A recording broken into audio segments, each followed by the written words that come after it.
July 2023. If you collected lists of techniques for doing great work in a lot of different fields, what would the intersection look like? I decided to find out by making it.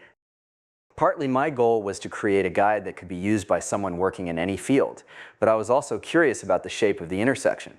And one thing this exercise shows is that it does have a definite shape. It's not just a point labeled "work hard."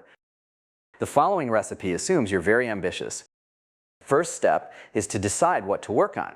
The work you choose needs to have three qualities. It has to be something you have a natural aptitude for, that you have a deep interest in, and that offers scope to do great work. In practice, you don't have to worry much about the third criterion. Ambitious people are, if anything, already too conservative about it. So all you need to do is find something you have an aptitude for and great interest in. That sounds straightforward, but it's often quite difficult. When you're young, you don't know what you're good at or what different kinds of work are like. Some kinds of work you end up doing may not even exist yet. So while some people know what they want to do at 14, most have to figure it out. The way to figure out what to work on is by working. If you're not sure what to work on, guess, but pick something and get going. You'll probably guess wrong some of the time, but that's fine. It's good to know about multiple things. Some of the biggest discoveries come from noticing connections between different fields. Develop a habit of working on your own projects. Don't let work mean something other people tell you to do. If you do manage to do great work one day, it will probably be on a project of your own. It may be within some bigger project, but you'll be driving your part of it.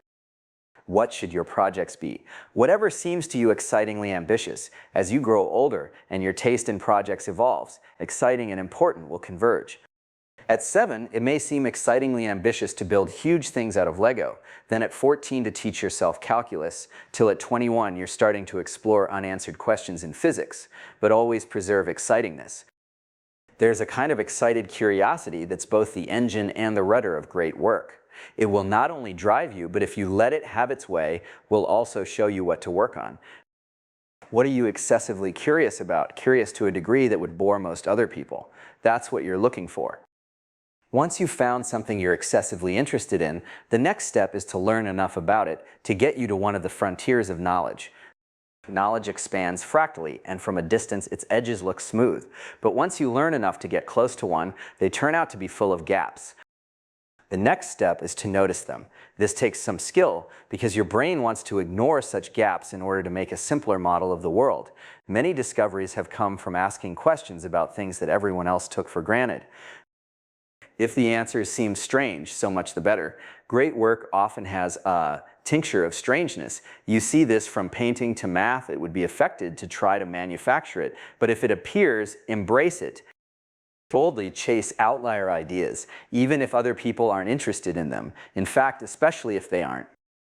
If you're excited about some possibility that everyone else ignores, and you have enough expertise to say precisely what they're all overlooking, that's as good a bet as you'll find. 4 steps. Choose a field, learn enough to get to the frontier, notice gaps, explore promising ones. This is how practically everyone who's done great work has done it, from painters to physicists. Steps 2 and 4 will require hard work. It may not be possible to prove that you have to work hard to do great things, but the empirical evidence is on the scale of the evidence for mortality. That's why it's essential to work on something you're deeply interested in. Interest will drive you to work harder than mere diligence ever could. The 3 most powerful motives are curiosity, delight, and the desire to do something impressive. Sometimes they converge, and that combination is the most powerful of all. The big prize is to discover a new fractal bud. You notice a crack in the surface of knowledge, pry it open, and there's a whole world inside. Let's talk a little more about the complicated business of figuring out what to work on. The main reason it's hard is that you can't tell what most kinds of work are like except by doing them.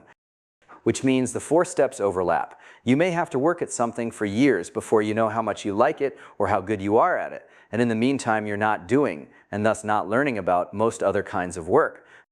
So in the worst case, you choose late based on very incomplete information. The nature of ambition exacerbates this problem. Ambition comes in 2 forms, one that precedes interest in the subject and one that grows out of it. Most people who do great work have a mix, and the more you have of the former, the harder it will be to decide what to do. The educational systems in most countries pretend it's easy. They expect you to commit to a field long before you could know what it's really like. and as a result, an ambitious person on an optimal trajectory will often read to the system as an instance of breakage. Would be better if they at least admitted it, if they admitted that the system not only can't do much to help you figure out what to work on, but is designed on the assumption that you'll somehow magically guess as a teenager. They don't tell you, but I will. When it comes to figuring out what to work on your own. Some people get lucky and do guess correctly, but the rest will find themselves scrambling diagonally across tracks laid down on the assumption that everyone does. What should you do if you're young and ambitious but don't know what to work on?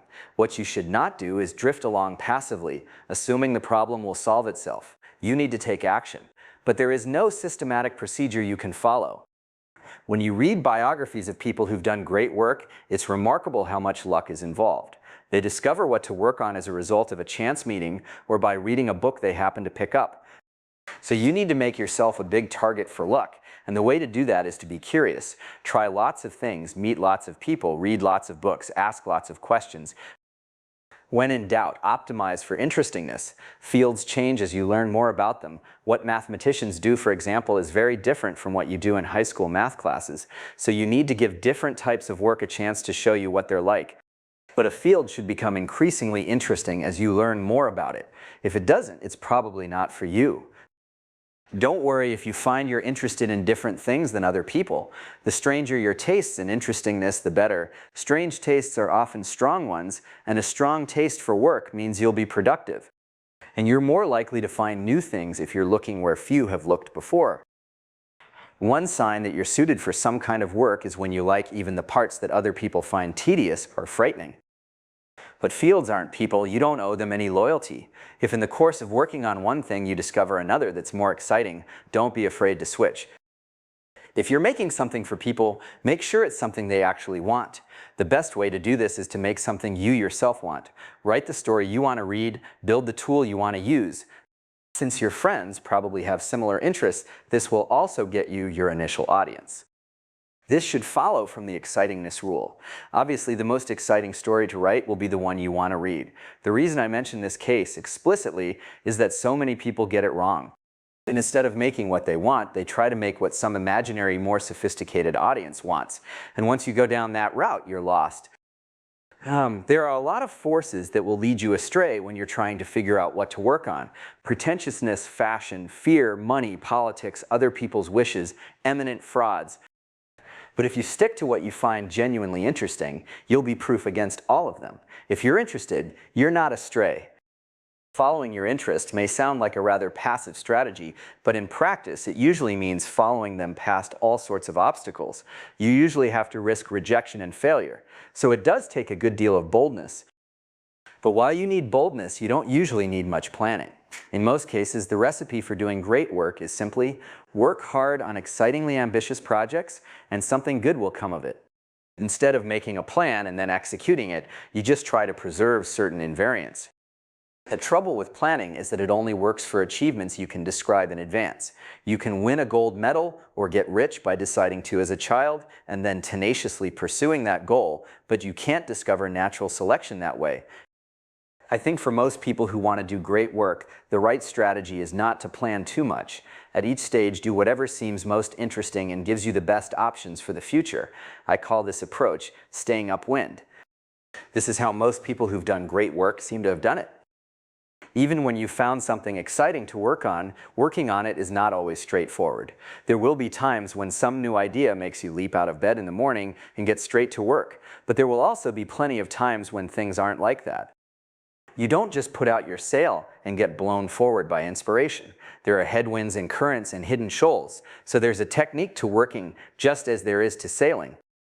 For example, while you must work hard, it's possible to work too hard, and if you do that, you'll find you get diminishing returns. Fatigue will make you stupid, and eventually even damage your health. The point at which work yields diminishing returns depends on the type. Some of the hardest types you might only be able to do for 4 or 5 hours a day. Ideally, those hours will be contiguous. To the extent you can, try to arrange your life so you have big blocks of time to work in. You'll shy away from hard tasks if you know you might be interrupted. It will probably be harder to start working than to keep working. You'll often have to trick yourself to get over that initial threshold. Don't worry about this, it's the nature of work, not a flaw in your character. Work has a sort of activation energy, both per day and per project. And since this threshold is fake in the sense that it's higher than the energy required to keep going, it's okay to tell yourself a lie of corresponding magnitude to get over it. It's usually a mistake to lie to yourself if you want to do great work, but this is one of the rare cases where it isn't. When I'm reluctant to start work in the morning, I often trick myself by saying I'll just read over what I've got so far. 5 minutes later, I've found something that seems mistaken or incomplete, and I'm off. Similar techniques work for starting new projects. It's okay to lie to yourself about how much work a project will entail, for example. Lots of great things began with someone saying, "How hard could it be?" This is one case where the young have an advantage. They're more optimistic, and even though one of the sources of their optimism is ignorance, in this case ignorance can sometimes beat knowledge. Try to finish what you start though, even if it turns out to be more work than you expected. Finishing things is not just an exercise in tidiness or self-discipline. In many projects, a lot of the best work happens in what was meant to be the final stage. Another permissible lie is to exaggerate the importance of what you're working on, at least in your own mind. If that helps you discover something new, it may turn out not to have been a lie after all. Since there are two senses of starting work per day and per project, there are also two forms of procrastination. Per project procrastination is far the more dangerous. You put off starting that ambitious project from year to year because the time isn't quite right. When you're procrastinating in units of years, you can get a lot not done. One reason per project procrastination is so dangerous is that it usually camouflages itself as work. So per project procrastination doesn't set off the alarms that per day procrastination does. You're too busy to notice it.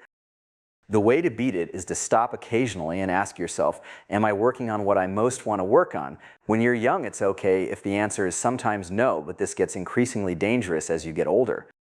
Great work usually entails spending what would seem to most people an unreasonable amount of time on a problem. You can't think of this time as a cost, or it will seem too high. You have to find the work sufficiently engaging as it's happening. There may be some jobs where you have to work diligently for years at things you hate before you get to the good part, but this is not how great work happens. Great work happens by focusing consistently on something you're genuinely interested in. When you pause to take stock, you're surprised how far you've come. The reason we're surprised is that we underestimate the cumulative effect of work. Writing a page a day doesn't sound like much, but if you do it every day, you'll write a book a year. That's the key. Consistency. People who do great things don't get a lot done every day. They get something done rather than nothing. If you do work that compounds, you'll get exponential growth. Most people who do this do it unconsciously, but it's worth stopping to think about. Learning, for example, is an instance of this phenomenon. The more you learn about something, the easier it is to learn more. Growing an audience is another. The more fans you have, the more new fans they'll bring you. The trouble with exponential growth is that the curve feels flat in the beginning. It's still a wonderful exponential curve, but we can't grasp that intuitively, so we underrate exponential growth in its early stages. Something that grows exponentially can become so valuable that it's worth making an extraordinary effort to get it started. But since we underrate exponential growth early on, this too is mostly done unconsciously. People push through the initial, unrewarding phase of learning something new because they know from experience that learning new things always takes an initial push. Or they grow their audience one fan at a time because they have nothing better to do. People consciously realize they could invest in exponential growth. Many more would do it. Work doesn't just happen when you're trying to. There's a kind of undirected thinking you do when walking or taking a shower or lying in bed that can be very powerful. By letting your mind wander a little, you'll often solve problems you were unable to solve by frontal attack. You have to be working hard in the normal way to benefit from this phenomenon, though. You can't just walk around daydreaming. The daydreaming has to be interleaved with deliberate work that feeds it questions. Third, everyone knows to avoid distractions at work, but it's also important to avoid them in the other half of the cycle. When you let your mind wander, it wanders to whatever you care about most at that moment. So avoid the kind of distraction that pushes your work out of the top spot, or you'll waste this valuable type of thinking on the distraction instead. Consciously cultivate your taste in the work done in your field. Until you know which is the best and what makes it so, you don't know what you're aiming for. And that is what you're aiming for, because if you don't try to be the best, you won't even be good. This observation has been made by so many people in so many different fields that it might be worth thinking about why it's true. It could be because ambition is a phenomenon where almost all the error is in one direction, where almost all the shells that miss the target miss by falling short. Or it could be because ambition, to be the best, is a qualitatively different thing from ambition to be good. Or maybe being good is simply too vague a standard. Probably all three are true. Fortunately, there's a kind of economy of scale here. Though it might seem like you'd be taking on a heavy burden by trying to be the best in practice, you often end up net ahead. It's exciting and also strangely liberating. In some ways, it's easier to try to be the best than to try merely to be good. One way to aim high is to try to make something that people will care about in 100 years, not because their opinions matter more than your contemporaries, but because something that still seems good in 100 years is more likely to be genuinely good. Don't try to work in a distinctive style. Just try to do the best job you can. You won't be able to help doing it in a distinctive way. Style is doing things in a distinctive way without trying to. Trying to is affectation. Affectation is in effect to pretend that someone other than you is doing the work. You adopt an impressive but fake persona, and while you're pleased with the impressiveness, the fakeness is what shows in the work. The temptation to be someone else is greatest for the young. They often feel like nobodies, but you never need to worry about that problem because it's self-solving if you work on sufficiently ambitious projects. If you succeed at an ambitious project, you're not a nobody, you're the person who did it. So just do the work and your identity will take care of itself. Avoid affectation is a useful rule, so far as it goes. But how would you express this idea positively? How would you say what to be, instead of what not to be? The best answer is earnest. If you're earnest, you avoid not just affectation, but a whole set of similar vices. The core of being earnest is being intellectually honest. We're taught as children to be honest as an unselfish virtue, as a kind of sacrifice. But in fact, it's a source of power too. To see new ideas, you need an exceptionally sharp eye for the truth. You're trying to see more truth than others have seen so far. And how can you have a sharp eye for the truth if you're intellectually dishonest? One way to avoid intellectual dishonesty is to maintain a slight positive pressure in the opposite direction. Be aggressively willing to admit that you're mistaken. Once you've admitted you were mistaken about something, you're free. Till then, you have to carry it. Another more subtle component of earnestness is informality. Informality is much more important than its grammatically negative name implies. It's not merely the absence of something. It means focusing on what matters instead of what doesn't. What formality and affectation have in common is that as well as doing the work, you're trying to seem a certain way as you're doing it. But any energy that goes into how you seem comes out of being good. That's one reason nerds have an advantage in doing great work. They expend little effort on seeming anything. In fact, that's basically the definition of a nerd. Nerds have a kind of innocent boldness that's exactly what you need in doing great work. It's not learned, it's preserved from childhood. So hold on to it. Be the one who puts things out there rather than the one who sits back and offers sophisticated sounding criticisms of them. It's easy to criticize is true in the most literal sense, and the route to great work is never easy. There may be some jobs where it's an advantage to be cynical and pessimistic, but if you want to do great work, it's an advantage to be optimistic, even though that means you'll risk looking like a fool sometimes. There's an old tradition of doing the opposite. The Old Testament says it's better to keep quiet lest you look like a fool. But that's advice for seeming smart. If you actually want to discover new things, it's better to take the risk of telling people your ideas. Some people are naturally earnest, and with others it takes a conscious effort. Either kind of earnestness will suffice, but I doubt it would be possible to do great work without being earnest. It's so hard to do even if you are.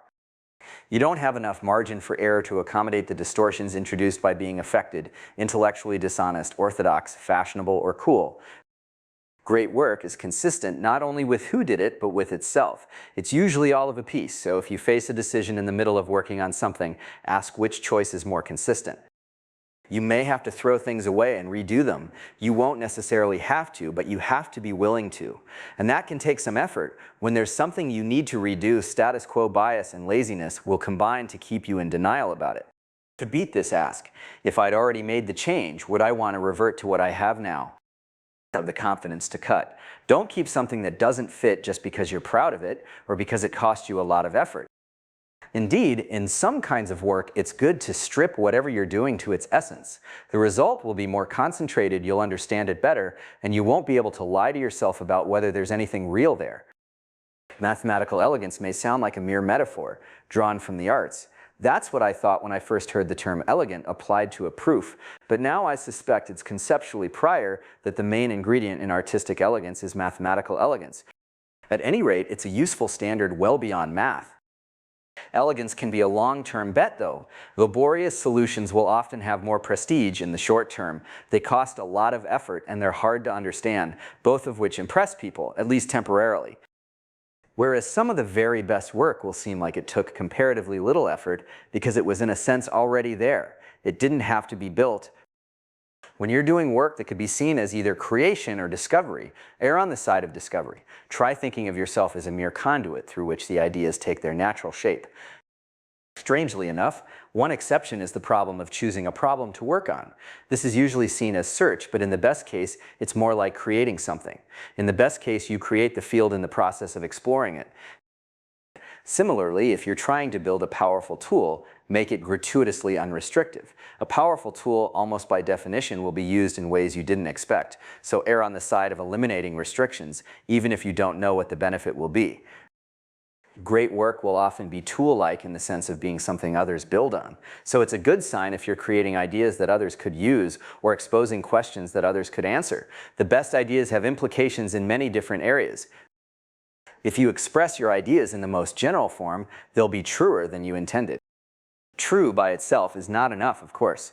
Great ideas have to be true and new, and it takes a certain amount of ability to see new ideas even once you've learned enough to get to one of the frontiers of knowledge. In English, we give this ability names like originality, creativity, and imagination. And it seems reasonable to give it a separate name because it does seem to some extent a separate skill. It's possible to have a great deal of ability in other respects, to have a great deal of what's often called technical ability, and yet not have much of this. I've never liked the term creative process. It seems misleading. Originality isn't a process, but a habit of mind. Original thinkers throw off new ideas about whatever they focus on, like an angle grinder throwing off sparks. They can't help it. If the thing they're focused on is something they don't understand very well, these new ideas might not be good. One of the most original thinkers I know decided to focus on dating after he got divorced. He knew roughly as much about dating as the average 15-year-old, and the results were spectacularly colorful. But to see originality separated from expertise like that made its nature all the more clear. I don't know if it's possible to cultivate originality, but there are definitely ways to make the most of however much you have. For example, you're much more likely to have original ideas when you're working on something. Original ideas don't come from trying to have original ideas. They come from trying to build or understand something slightly too difficult. Talking or writing about the things you're interested in is a good way to generate new ideas. When you try to put ideas into words, a missing idea creates a sort of vacuum that draws it out of you. Indeed, there's a kind of thinking that can only be done by writing. Changing your context can help. If you visit a new place, you'll often find you have new ideas there. The journey itself often dislodges them, but you may not have to go far to get this benefit. Sometimes it's enough just to go for a walk. It also helps to travel in topic space. You'll have more new ideas if you explore lots of different topics, partly because it gives the angle grinder more surface area to work on, and partly because analogies are an especially fruitful source of new ideas. Don't divide your attention evenly between many topics, though, or you'll spread yourself too thin. You want to distribute it according to something more like a power law. Be professionally curious about a few topics and idly curious about many more. Curiosity and originality are closely related. Curiosity feeds originality by giving it new things to work on, but the relationship is closer than that. Curiosity is itself a kind of originality. It's roughly to questions what originality is to answers. And since questions at their best are a big component of answers, curiosity at its best is a creative force. Having new ideas is a strange game, because it usually consists of seeing things that were right under your nose. Once you've seen a new idea, it tends to seem obvious. Why did no one think of this before?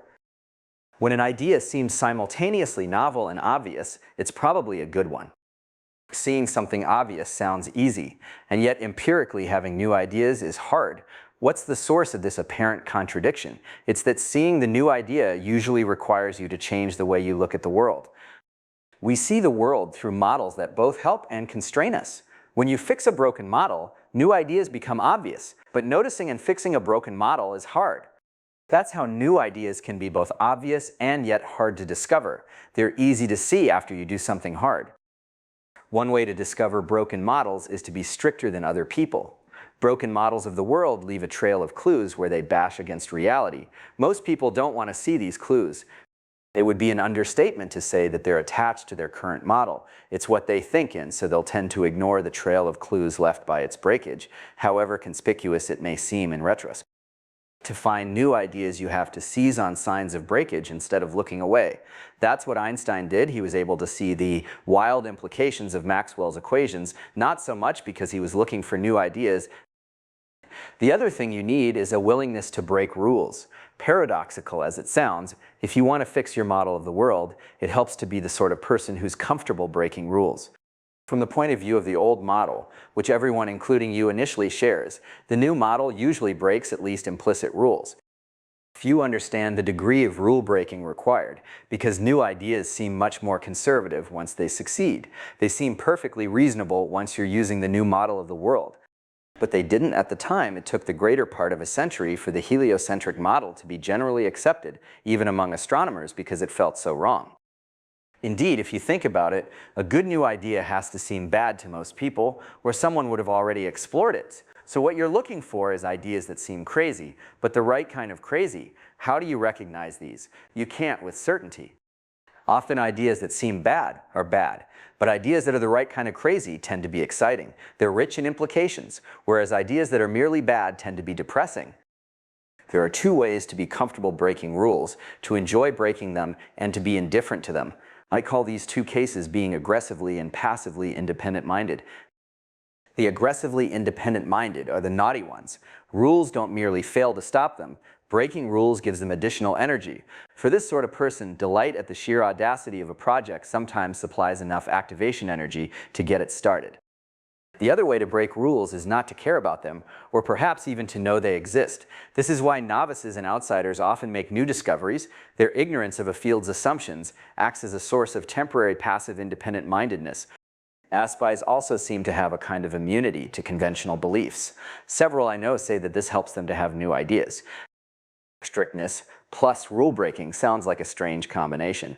In popular culture, they're opposed, but popular culture has a broken model in this respect. It implicitly assumes that issues are trivial ones, and in trivial matters, but in questions that really matter, only rule-breakers can be truly strict. An overlooked idea often doesn't lose till the semifinals. You do see it subconsciously, but then another part of your subconscious shoots it down because it would be too weird, too risky, too much work, too controversial. This suggests an exciting possibility. If you could turn off such filters, you could see more new ideas. One way to do that is to ask what would be good ideas for someone else to explore. Then your subconscious won't shoot them down to protect you.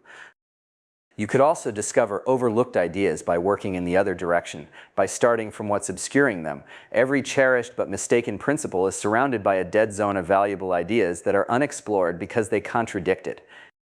Religions are collections of cherished but mistaken principles, so anything that can be described either literally or metaphorically as a religion will have valuable unexplored ideas in its shadow. Copernicus and Darwin both made discoveries of this type. What are people in your field religious about, in the sense of being too attached to some principle that might not be as self-evident as they think? What becomes possible if you discard it? People show much more originality in solving problems than in deciding which problems to solve. Even the smartest can be surprisingly conservative when deciding what to work on. People who never dream of being fashionable in any other way get sucked into working on fashionable problems. One reason people are more conservative when choosing problems than solutions is that problems are bigger bets. A problem could occupy you for years, while exploring a solution might only take days. But even so, I think most people are too conservative. They're not merely responding to risk, but to fashion as well. Unfashionable problems are undervalued. One of the most interesting kinds of unfashionable problem is the problem that people think has been fully explored, but hasn't. Great work often takes something that already exists and shows its latent potential. Dewar and Watt both did this. So if you're interested in a field that others think is tapped out, don't let their skepticism deter you. People are often wrong about this. Working on an unfashionable problem can be very pleasing. There's no hype or hurry. Opportunists and critics are both occupied elsewhere.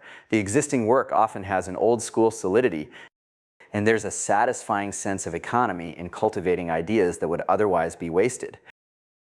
But the most common type of overlooked problem is not explicitly unfashionable in the sense of being out of fashion. It just doesn't seem to matter as much as it actually does. How do you find these?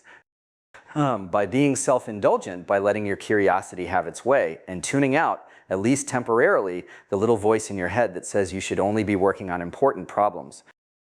You do need to work on important problems, but almost everyone is too conservative about what counts as one, and if there's an important but overlooked problem in your neighborhood, it's probably already on your subconscious radar screen.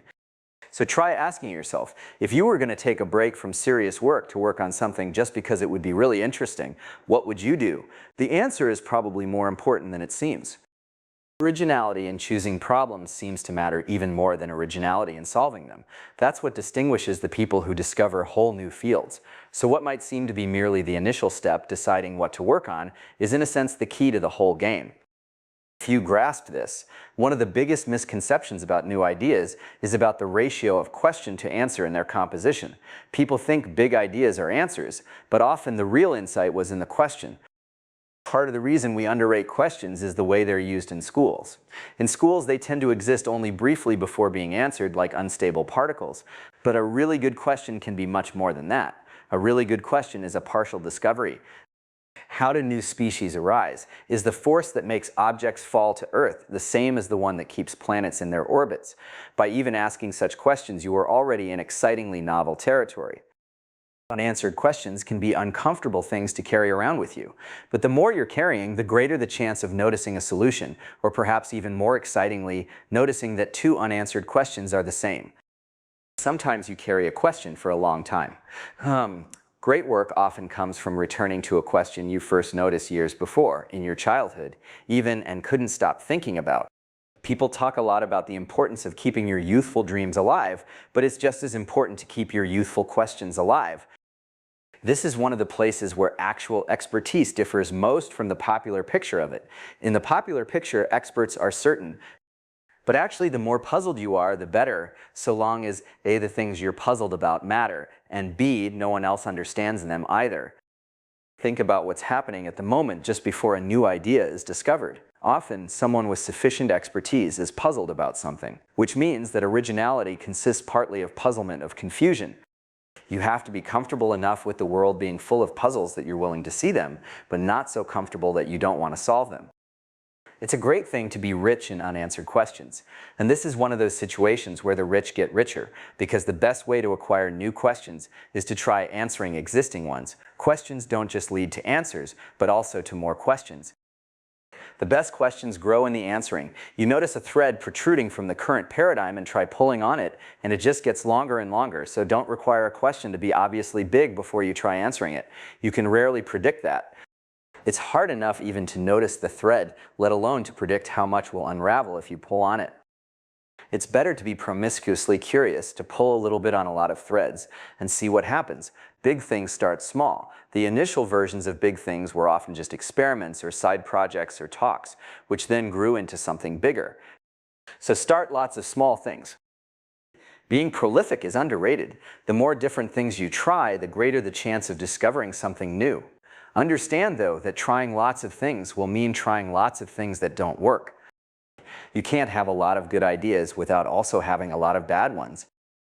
Though it sounds more responsible to begin by studying everything that's been done before, you'll learn faster and have more fun by trying stuff, and you'll understand previous work better when you do look at it. So err on the side of starting, which is easier when starting means starting small. Those two ideas fit together like two puzzle pieces. How do you get from starting small to doing something great? By making successive versions. Great things are almost always made in successive versions.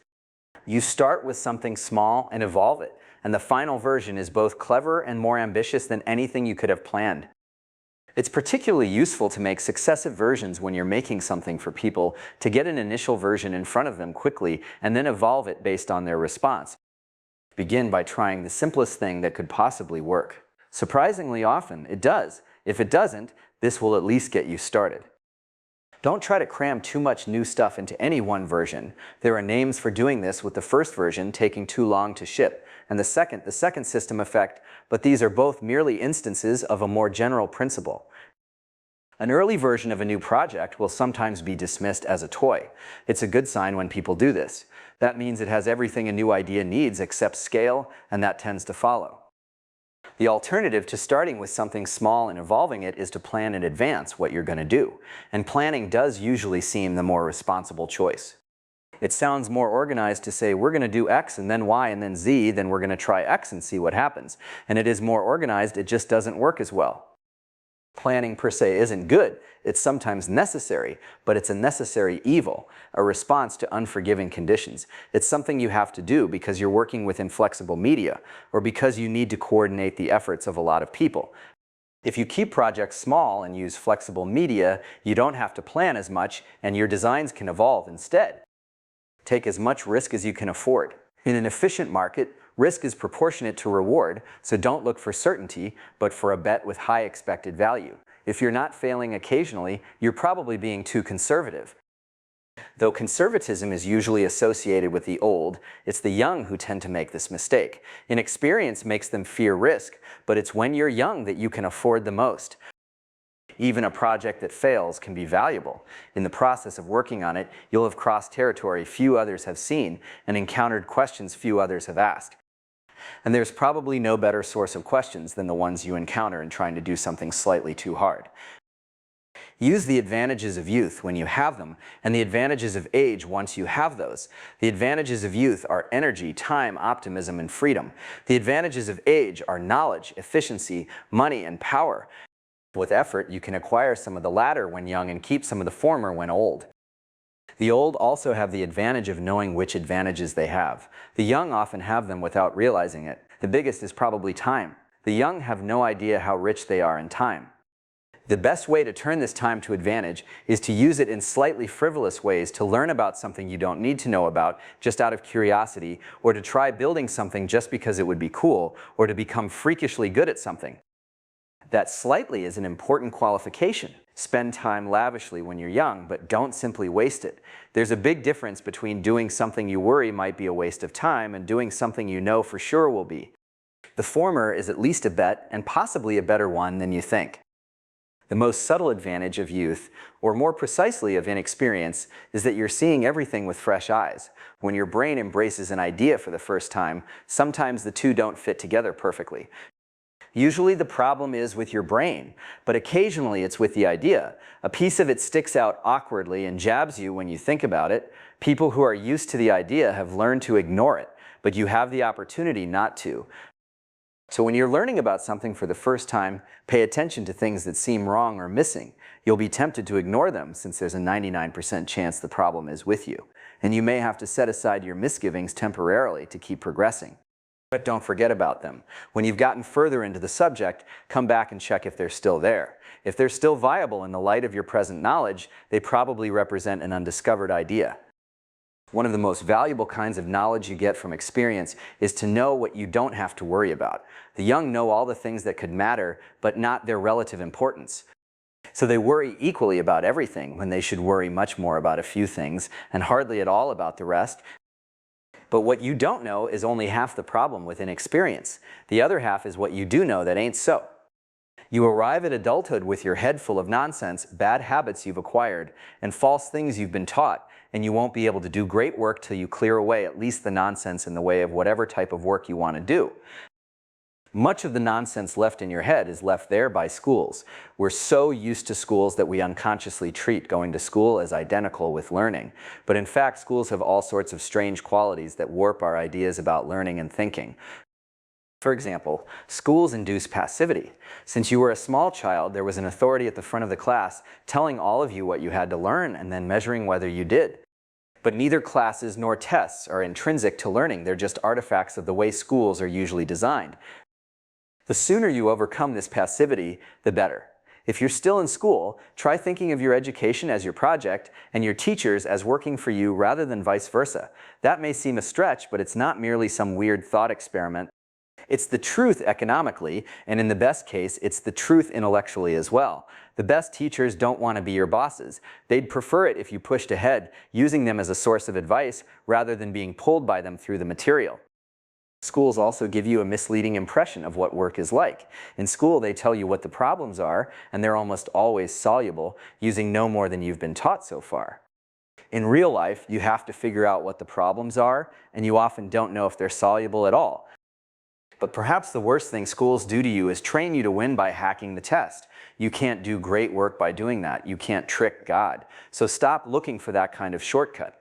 The way I studied, don't think of yourself as dependent on some gatekeeper giving you a big break. Even if this were true, the best way to get it would be to focus on doing good work rather than chasing influential people. And don't take rejection by committees to heart. The qualities that impress admissions officers and prize committees are quite different from those required to do great work. The decisions of selection committees are only meaningful to the extent that they're part of a feedback loop, and very few are. People new to a field will often copy existing work. There's nothing inherently bad about that. There's no better way to learn how something works than by trying to reproduce it. Nor does copying necessarily make your work unoriginal. Originality is the presence of new ideas, not the absence of old ones. There's a good way to copy and a bad way. If you're going to copy something, do it openly instead of furtively, or worse still, unconsciously. This is what's meant by the famously misattributed phrase, "great artists steal." The really dangerous kind of copying, the kind that gives copying a bad name, is the kind that's done without realizing it because you're nothing more than a train running on tracks laid down by someone else. But at the other extreme, copying can be a sign of superiority rather than subordination. In many fields, it's almost inevitable that your early work will be in some sense based on other people's. Projects rarely arise in a vacuum. They're usually a reaction to previous work. When you're first starting out, you don't have any previous work. If you're going to react to something, it has to be someone else's. But while the former gets called derivative and the latter doesn't, structurally the two cases are more similar than they seem. Oddly enough, the very novelty of the most novel ideas sometimes makes them seem at first to be more derivative than they are. New discoveries often have to be conceived initially as variations of existing things, even by their discoverers, because there isn't yet the conceptual vocabulary to express them. There are definitely some dangers to copying, though. One is that you'll tend to copy old things, things that were in their day at the frontier of knowledge, but no longer are. And when you do copy something, don't copy every feature of it. Some will make you ridiculous if you do. Don't copy the manner of an eminent 50-year-old professor if you're 18, for example, or the idiom of a Renaissance poem hundreds of years later. Some of the features of things you admire are flaws they succeeded despite.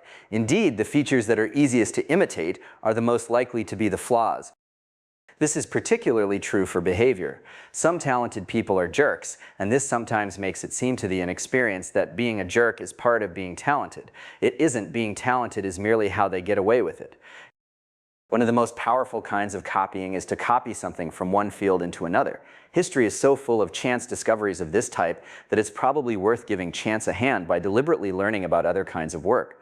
You can take ideas from quite distant fields if you let them be metaphors. Negative examples can be as inspiring as positive ones. In fact, you can sometimes learn more from things done badly than from things done well. Sometimes it only becomes clear what's needed when it's missing. If a lot of the best people in your field are collected in one place, it's usually a good idea to visit for a while. It will increase your ambition and also, by showing you that these people are human, increase your self-confidence. If you're earnest, you'll probably get a warmer welcome than you might expect. Most people who are very good at something are happy to talk about it with anyone who's genuinely interested. If they're really good at their work, then they probably have a hobbyist's interest in it, and hobbyists always want to talk about their hobbies. It may take some effort to find the people who are really good, though. Doing great work has such prestige that in some places, particularly universities, there's a polite fiction that everyone is engaged in it, and that is far from true. People within universities can't say so openly, but the quality of the work being done in different departments varies immensely. Some departments have people doing great work, others have in the past, others never have. Seek out the best colleagues. There are a lot of projects that can't be done alone, and even if you're working on one that can be, it's good to have other people to encourage you and to bounce ideas off. Colleagues don't just affect your work, though, they also affect you. So work with people you want to become like, because you will. Quality is more important than quantity in colleagues. It's better to have one or two great ones than a building full of pretty good ones. In fact, it's not merely better, but necessary. Judging from history, the degree to which great work happens in clusters suggests that one's colleagues often make the difference between doing great work and not. How do you know when you have sufficiently good colleagues? In my experience, when you do, you know, which means if you're unsure, you probably don't. But it may be possible to give a more concrete answer than that. Here's an attempt. Sufficiently good colleagues offer surprising insights. They can see and do things that you can't. So if you have a handful of colleagues good enough to keep you on your toes in this sense, you're probably over the threshold. Most of us can benefit from collaborating with colleagues, but some projects require people on a larger scale, and starting one of those is not for everyone. If you want to run a project like that, you'll have to become a manager, and managing well takes aptitude and interest, like any other kind of work. If you don't have them, there is no middle path. You must either force yourself to learn management as a second language, husband your morale. It's the basis of everything when you're working on ambitious projects. You have to nurture and protect it like a living organism. Morale starts with your view of life. You're more likely to do great work if you're an optimist, and more likely to if you think of yourself as lucky than if you think of yourself as a victim. Indeed, work can to some extent protect you from your problems. If you choose work that's pure, its very difficulties will serve as a refuge from the difficulties of everyday life. If this is escapism, it's a very productive form of it, and one that has been used by some of the greatest minds in history. Morale compounds via work. High morale helps you do good work, which increases your morale and helps you do even better work. But this cycle also operates in the other direction. If you're not doing good work, that can demoralize you and make it even harder to. Since it matters so much for this cycle to be running in the right direction, it can be a good idea to switch to easier work when you're stuck, just so you start to get something done. One of the biggest mistakes ambitious people make is to allow setbacks to destroy their morale all at once, like a balloon bursting. You can inoculate yourself against this by explicitly considering setbacks a part of your process. Solving hard problems always involves some backtracking. Doing great work is a depth-first search whose root node is the desire to. So if at first you don't succeed, try again isn't quite right. It should be, if at first you don't succeed, either try again or backtrack and then try again. Never give up is also not quite right. Obviously, there are times when it's the right choice to eject. A more precise version would be, never let setbacks panic you into backtracking more than you need to. Corollary, never abandon the root node. It's not necessarily a bad sign if work is a struggle, any more than it's a bad sign to be out of breath while running. It depends how fast you're running, so learn to distinguish good pain from bad. Good pain is a sign of effort. Bad pain is a sign of damage. An audience is a critical component of morale. If you're a scholar, your audience may be your peers. In the arts, it may be an audience in the traditional sense. Either way, it doesn't need to be big. The value of an audience doesn't grow anything like linearly with its size. Which is bad news if you're famous, but good news if you're just starting out, because it means a small but dedicated audience can be enough to sustain you. If a handful of people genuinely love what you're doing, that's enough. To the extent you can, avoid letting intermediaries come between you and your audience. In some types of work, this is inevitable, but it's so liberating to escape it that you might be better off switching to an adjacent type if that will let you go direct. The people you spend time with will also have a big effect on your morale. You'll find there are some who increase your energy and others who decrease it, and the effect someone has is not always what you'd expect. Seek out the people who increase your energy and avoid those who decrease it. Though, of course, if there's someone you need to take care of, that takes precedence. Don't marry someone who doesn't understand that you need to work, or sees your work as competition for your attention. If you're ambitious, you need to work. It's almost like a medical condition, so someone who won't let you work either doesn't understand you or does and doesn't care. Ultimately, morale is physical. You think with your body, so it's important to take care of it. That means exercising regularly, eating and sleeping well, and avoiding the more dangerous kinds of drugs. Running and walking are particularly good forms of exercise because they're good for thinking. People who do great work are not necessarily happier than everyone else, but they're happier than they'd be if they didn't. In fact, if you're smart and ambitious, it's dangerous not to be productive. People who are smart and ambitious but don't achieve much tend to become bitter. It's okay to want to impress other people, but choose the right people. The opinion of people you respect is signal. Fame, which is the opinion of a much larger group you might or might not respect, just adds noise. The prestige of a type of work is at best a trailing indicator and sometimes completely mistaken. If you do anything well enough, you'll make it prestigious. So the question to ask about a type of work is not how much prestige it has, but how well it could be done. Competition can be an effective motivator, but don't let it choose the problem for you. Don't let yourself get drawn into chasing something just because others are. In fact, don't let competitors make you do anything much more specific than work harder. Curiosity is the best guide.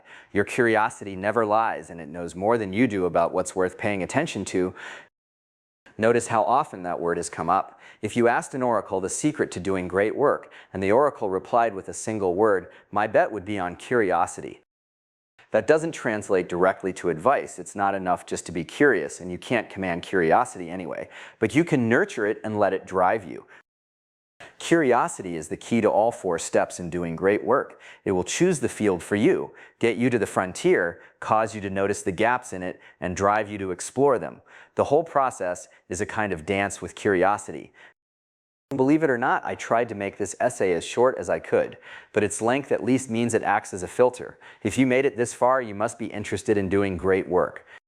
And if so, you're already further along than you might realize, because the set of people willing to want to is small. The factors in doing great work are factors in the literal mathematical sense, and they are ability, interest, effort, and luck. Luck, by definition, you can't do anything about, so we can ignore that. And we can assume effort if you do in fact want to do great work. So the problem boils down to ability and interest. Can you find a kind of work where your ability and interest will combine to yield an explosion of new ideas? Here there are grounds for optimism. There are so many different ways to do great work, and even more that are still undiscovered. Out of all those different types of work, the one you're most suited for is probably a pretty close match. It's just a question of finding it and how far into it your ability and interest can take you. And you can only answer that by trying. Many more people could try to do great work than do. What holds them back is a combination of modesty and fear. It seems presumptuous to try to be Newton or Shakespeare. It also seems hard. Surely, if you tried something like that, you'd fail. Presumably, the calculation is rarely explicit. Few people consciously decide not to try to do great work, but that's what's going on subconsciously. They shy away from the question. So I'm going to pull a sneaky trick on you. Do you want to do great work or not? Now you have to decide consciously. Sorry about that. I wouldn't have done it to a general audience, but we already know you're interested. Don't worry about being presumptuous. You don't have to tell anyone. And if it's too hard and you fail, so what? Lots of people have worse problems than that. In fact, you'll be lucky if it's the worst problem you have. Yes, you'll have to work hard, but again, lots of people have to work hard. And if you're working on something you find very interesting, which you necessarily will if you're on the right path, the discoveries are out there waiting to be made. Why not by you?